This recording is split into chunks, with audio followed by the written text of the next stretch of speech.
Virus hysteria is fake. Don't worry, this isn't going to be one of those mad conspiracy theories.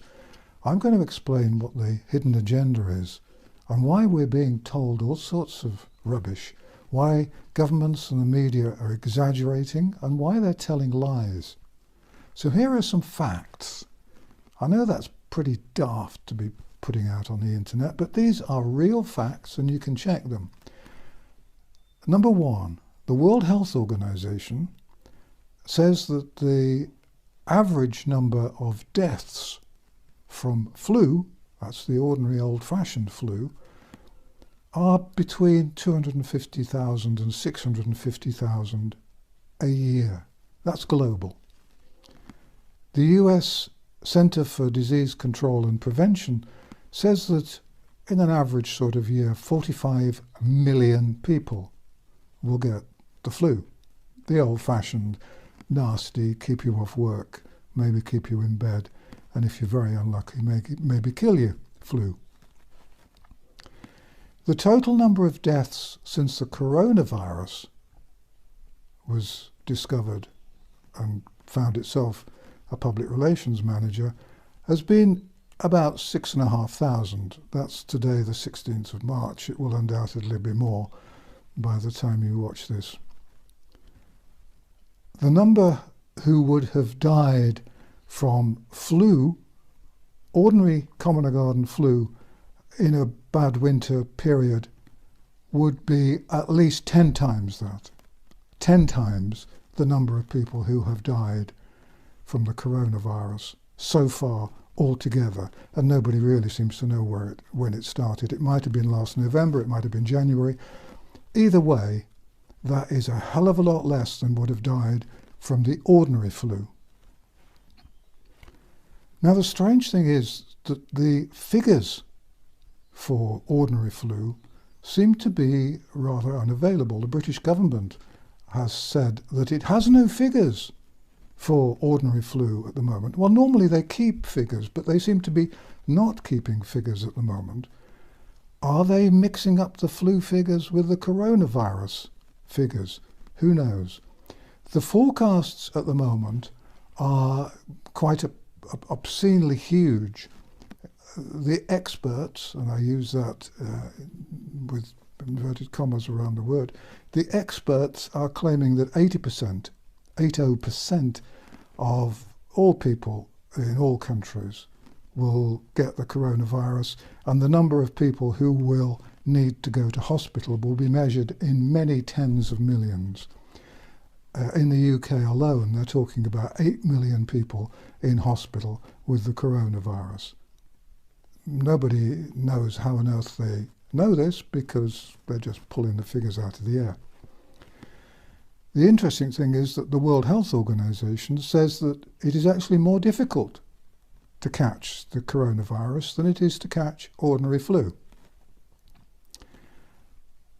The drama makers are claiming that all these people will die.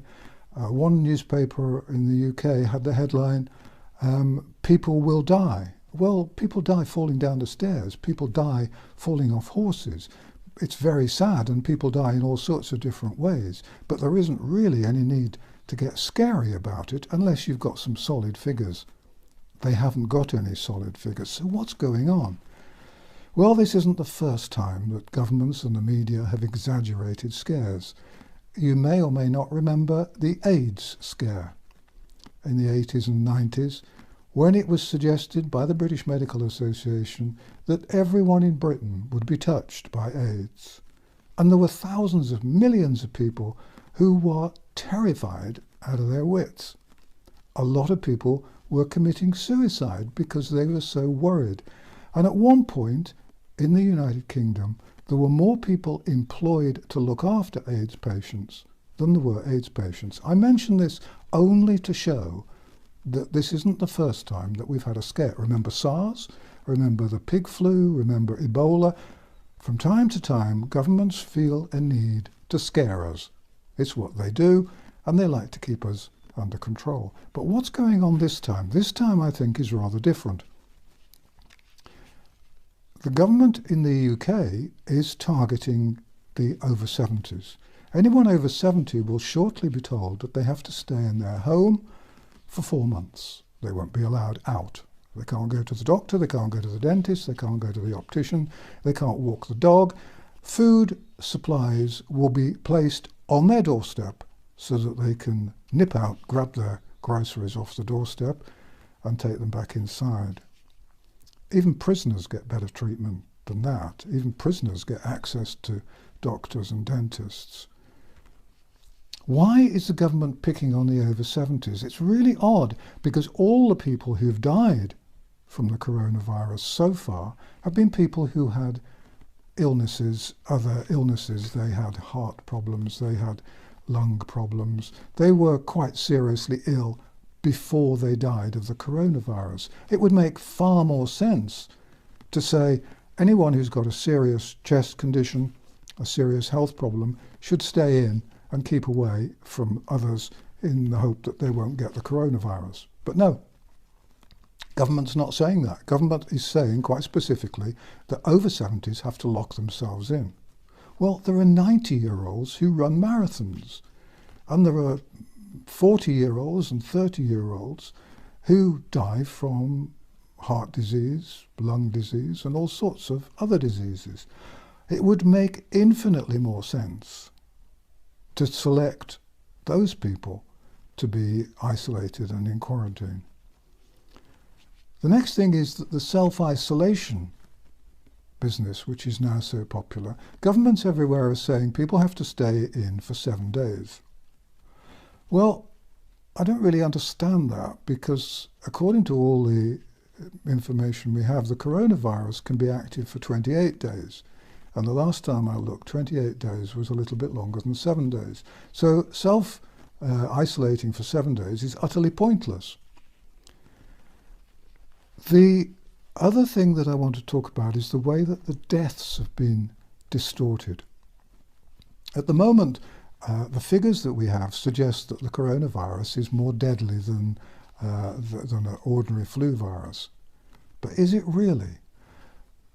Just look at the way figures are presented, because that's what's important. If you have 100 people who are diagnosed with a disease and 4 of them die, then the death rate is obviously 4%. But with the coronavirus, they're only testing people who are seriously ill and people who are in hospital.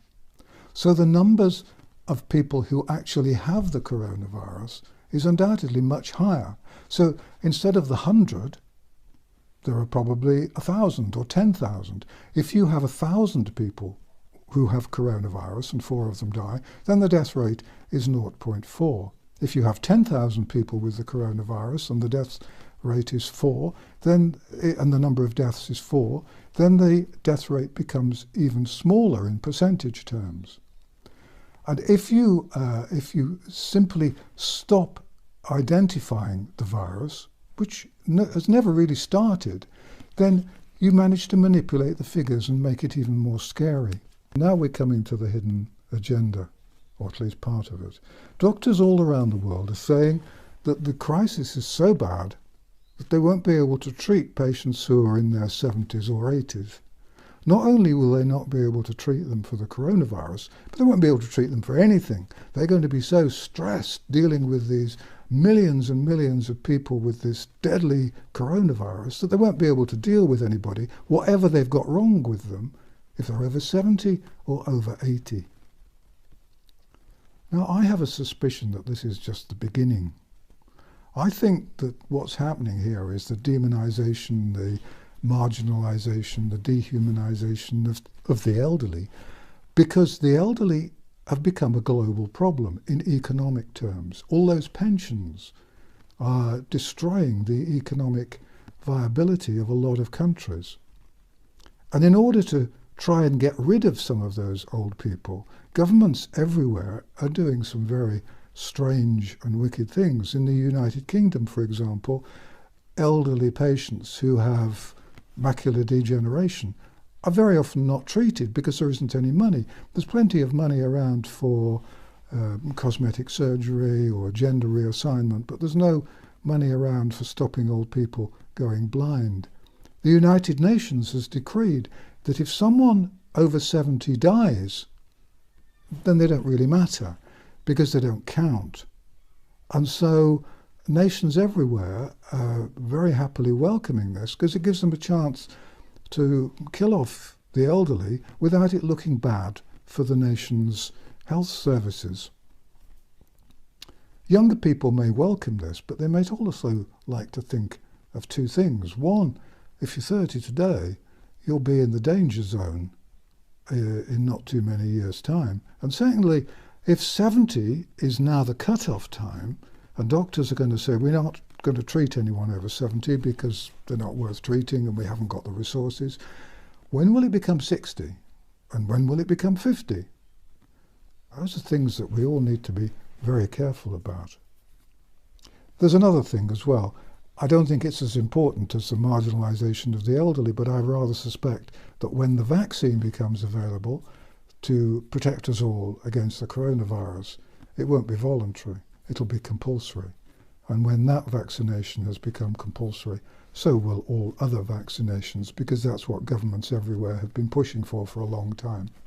So those are the two hidden agendas. I think we're heading for compulsory vaccination, and I think we're heading for the marginalisation of the elderly. And I think all you have to do to check on what's happening is to look and see how many people have got the coronavirus in a few weeks' time, how many people have died of it, and measure that against the number of people who in an average sort of year might be expected to die from ordinary common or garden flu. Remember, 650,000 people a year in a pretty bad year is what you'd expect to die according to the World Health Organization.